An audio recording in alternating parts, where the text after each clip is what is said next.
Picture this. A cargo ship eases into the port of Long Beach, California. The year is 1965. On the docks, longshoremen in thick gloves are watching as small, boxy sedans get unloaded from the ship's hold cars that look almost comically modest against the backdrop of what Americans were driving at the time. Full-size Chevrolets with hoods as long as dining tables. Ford Galaxies with enough chrome to blind you in the afternoon sun. Pontiac Bonnevilles that rumbled at idle like something alive. Power, size, presence. And then these little Japanese things, quiet as furniture, being rolled off a gangway. The workers barely glance twice. No crowd gathers. No trade journalist rushes to file a report. No industry insider leans over to a colleague and mutters, "Watch out for that one." The moment passes the way thousands of unremarkable moments do, invisibly, cleanly, without a trace. But that moment, that quiet, overlooked moment on a California dock in 1965, that is the opening scene of one of the most consequential industrial stories of the 20th century. The car being unloaded had a name that, in Latin, means crown, the Toyota Corolla. Say that name today and most people give you a blank look, maybe a faint half recognition. Wasn't that the car my dad drove? I think my uncle had one in the 70s. Nothing dramatic, nothing that sounds like the beginning of a revolution. Certainly nothing that sounds like the beginning of a defeat for the most powerful car industry on earth. And yet, over the 4 decades that followed, the Toyota Corolla would quietly, methodically, almost invisibly dismantle the confidence of American and European automakers in ways that cost them billions and reshaped the entire global industry. Not through aggression, not through advertising that stopped the world, not through a design that turned heads in the street.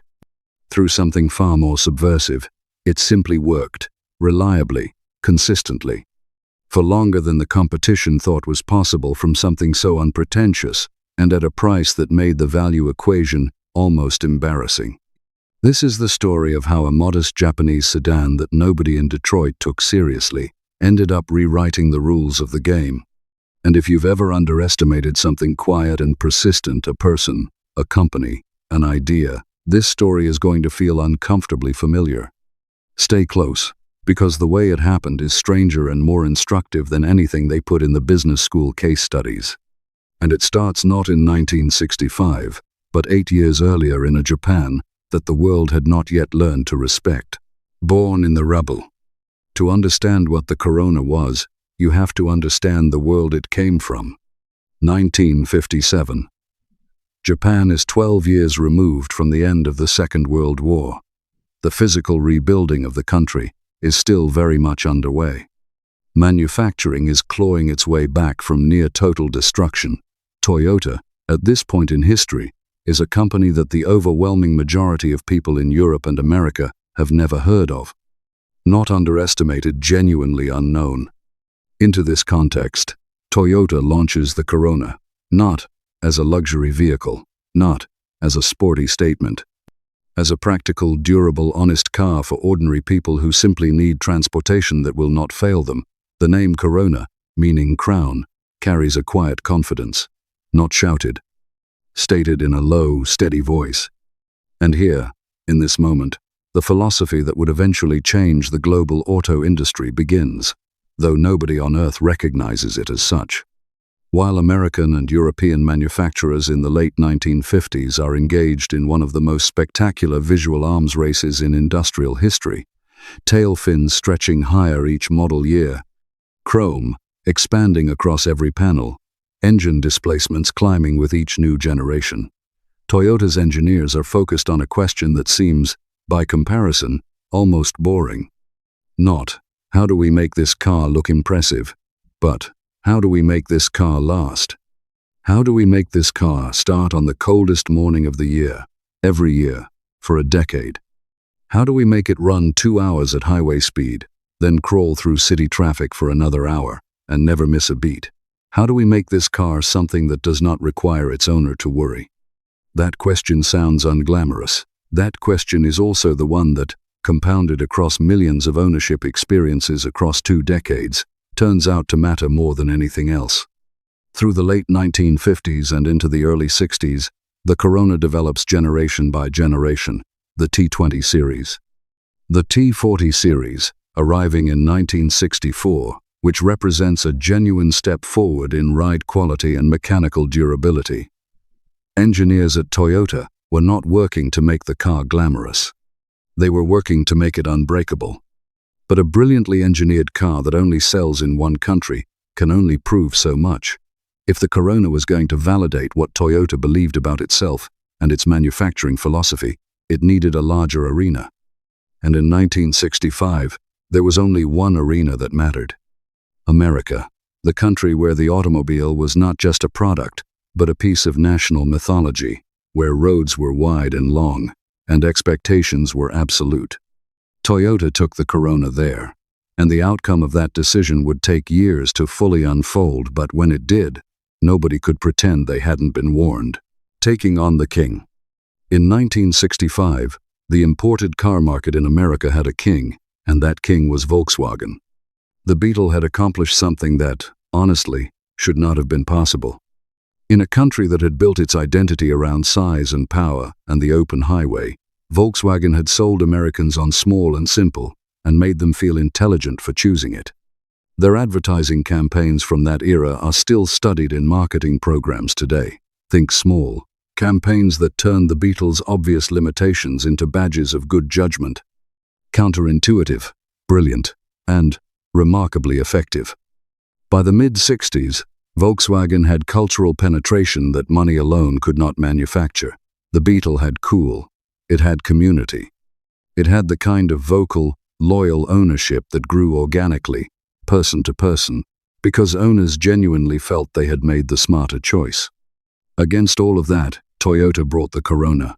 No cultural story, no iconic advertising hook, no design that made you feel like you were making a statement. No repositioning of its smallness as sophistication. What the Corona brought was a better product, and as it turned out, in the long run, that is the thing that actually matters most. More interior room than the Beetle. A water-cooled engine better suited to American conditions, particularly the sustained highway speeds and temperature extremes that air-cooled engines handled with considerably more difficulty. More standard features at a comparable price, and a ride that, by most honest assessments, was simply more comfortable over longer distances. None of this showed up in a television commercial. It showed up in parking lots and conversations between neighbors. In the frank opinions of mechanics, the people in any community who actually know the truth about a car, because they see what breaks and what doesn't. The Corona's gains were individual and slow and almost invisible in any given quarter. A fleet manager quietly noting lower maintenance costs. A family going back to the same dealership for a second one because the first had never let them down. Ripples, expanding outward, turning into something larger than any individual data point could capture. And then came 1968, a moment so significant that it still does not get the attention it deserves. In that year, Toyota overtook Volkswagen as the #1 imported car brand sold in the United States, not through a marketing coup, not through a price war. By accumulating individual trust, one car and one owner at a time, across 3 years of committed, unglamorous effort. Detroit was told, the trade press reported it, and for the most part, the industry absorbed the information and returned to business as usual. What was coming 5 years later would make sure that was no longer an option. The crisis that revealed everything. October 1973. The Organization of Petroleum Exporting Countries announces an oil embargo targeting the United States and its Western allies in response to American support given to Israel during the Yom Kippur War. What follows is not a gradual shift. It is a rupture. Petrol prices multiply in a matter of weeks. Queues at filling stations stretch around entire city blocks. In several American states, rationing is introduced. Odd-number license plates fill on odd days, even on even days. Some stations simply run dry and close. For the first time in a generation, ordinary Americans are confronted with the experience of scarcity around something they had been conditioned to treat as infinite and cheap. And for the first time, millions of people are forced to do the mathematics on their cars. Miles per gallon. Cost per week. How far to the nearest open station? How long this tank will actually last?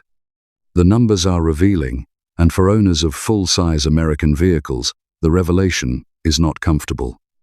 A proper Detroit product of that era, driven honestly on real roads, might return 12 to 15 miles per gallon. Some of the larger V8 configurations returned less. The Toyota Corolla, under the same real-world conditions, was consistently returning figures above 30 miles per gallon. That is not a marginal efficiency advantage. That is a different relationship with money, with anxiety, with the ordinary business of daily life. Toyota showrooms that had previously maintained steady, respectable traffic suddenly had waiting lists. People who had never considered a foreign vehicle walked through dealership doors not to browse, but to buy. Families who had owned one domestic car after another for 20 years looked at the numbers and made a different calculation. The conversion rate through this period was extraordinary, not because Toyota had improved its sales training, but because the product had become undeniably, obviously right for the moment the country was living through. But here is what most accounts of this period get wrong. The oil crisis did not create Toyota's advantage. It revealed it. The efficiency, the reliability, the low running costs. These things had been true of the Corolla since 1965. The crisis simply forced millions of people to pay attention to what had been sitting in front of them all along. It stripped away the comfortable assumptions under which those facts had been easy to ignore. Before we go further, if this story is landing with you, do something simple right now. Hit subscribe. This channel is built for people who want the history behind the headlines, the real version of how the world got built. Subscribe and drop a comment below telling me about the first Japanese car you or your family ever owned. And if this is worth your time, share it with someone who'd appreciate it. That's how content like this keeps coming. Now, the crisis of 1973 permanently reset what American consumers expected from a car: efficiency, reliability, value that outlasted the warranty. Three things Toyota had been quietly delivering for nearly a decade. Three things that, in the planning rooms of Detroit's largest manufacturers, had been deprioritized in favor of quarterly targets and the comfortable certainty of existing profit margins. Detroit didn't miss the shift because they were incompetent. They missed it because it is genuinely difficult to change something that is still making you money. But difficulty is not an excuse. And what came next shows exactly what happens when the warning signs are there and the response arrives too late. The cost of comfortable confidence.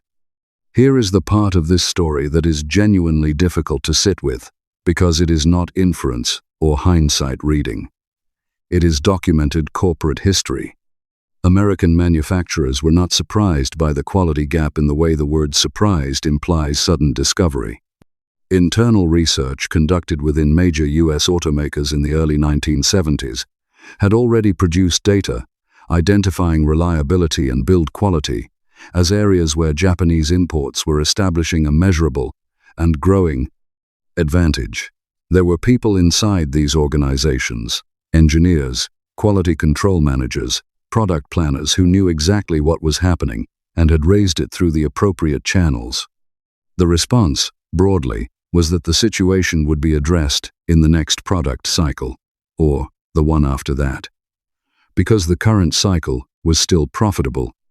Because the market was still large enough to absorb the gap without immediate crisis. Because fundamental changes to manufacturing philosophy are expensive, disruptive, and shareholders don't love disruption when the current numbers look acceptable. So the changes were not made, not at the pace the situation required. Toyota, meanwhile, kept refining the Corolla, tightening tolerances, systematically eliminating sources of mechanical failure, implementing quality control processes that would eventually be studied globally as the Toyota production system. Not good enough, not better than last year, an absolute standard, relentlessly applied. A culture that treated reliability not as a feature to be marketed, but as the minimum acceptable result of building a car. Detroit's compact car response, when it arrived, was characterized by speed under pressure, and speed under pressure in manufacturing almost always produces the same result: General Motors launched the Chevrolet Vega in 1970 as its answer to the import challenge. The Vega was a genuinely ambitious attempt, stylish by the standards of the class, reasonably well specified. But its aluminum engine, under real American driving conditions, proved deeply problematic, prone to overheating, premature wear, and warping under sustained use. Owners encountered serious mechanical failures within the first years of ownership. What was supposed to prove that Detroit could compete in the compact segment became instead one of the most damaging case studies in American automotive history. Ford's response was the Pinto, also 1970. The Pinto's story became considerably darker, a fuel system design that, under specific rear impact conditions, created fire risk.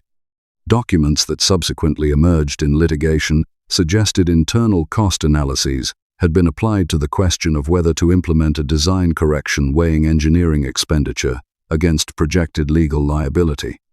Congressional testimony, landmark lawsuits, public damage to Ford's reputation that took years to recover from. The word Pinto entered the cultural language as a shorthand for corporate failure on a human scale. Through all of this, the Corona kept running. No headlines, no congressional inquiry, no recall campaigns.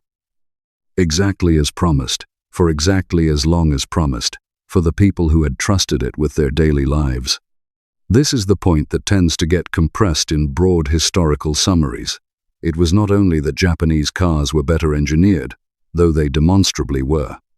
It is that at a critical inflection point in the 1970s, the domestic alternative had failed American buyers in ways that were visible, documented, and deeply personal.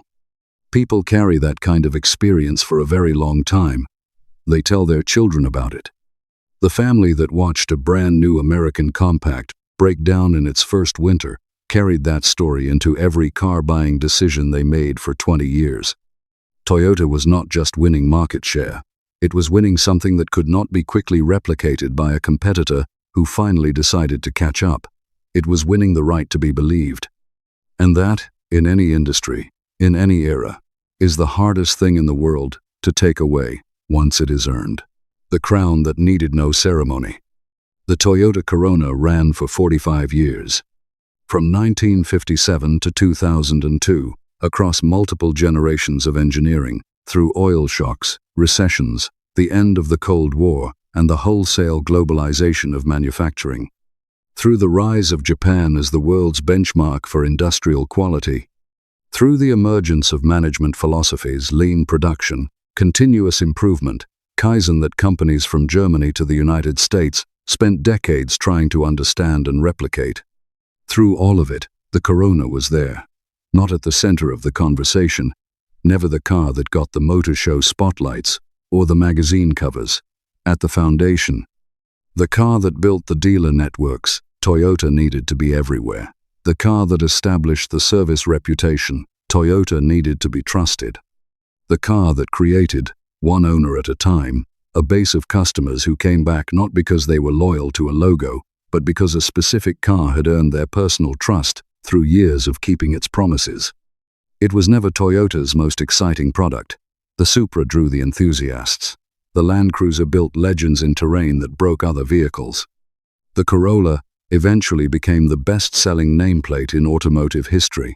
But the Corolla, unglamorous, uncelebrated, was the car that made all of those achievements structurally possible. When Toyota introduced the Camry in the late 1970s as a more contemporary evolution of the same core values, the transition was almost seamless.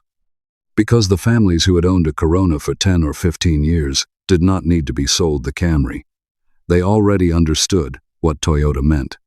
The Corolla had spent 15 years making that argument, quietly and without fanfare, on roads across America and the world. By 2002, when production finally ended, there was no farewell advertising campaign, no collector's edition, no ceremony. The car had done what it was built to do, completely. Here is what I want you to carry out of this. The Corolla is not remembered the way it deserves to be, because the things that win over time are almost never the things that make the most noise in the moment. Chrome and fins and horsepower get the covers. Reliability and consistency and honest value get the customers, And then they keep them, and then they keep their children. The Toyota Corolla defeated the West, not by being louder, not by being flashier, not by outspending anyone in the advertising wars. It defeated the West by being committed to something the West had decided was no longer a priority.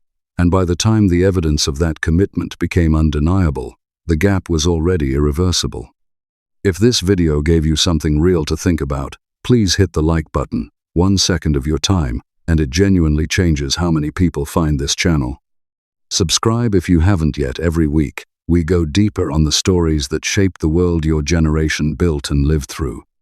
Drop a comment below. What was the first Japanese car you or someone close to you ever owned? I read every single one of those. And if this story landed with someone you know, share it today. That is how content like this reaches the people it was made for. The Corolla announced nothing. It just delivered. Every time. For 45 years. See you on the next one.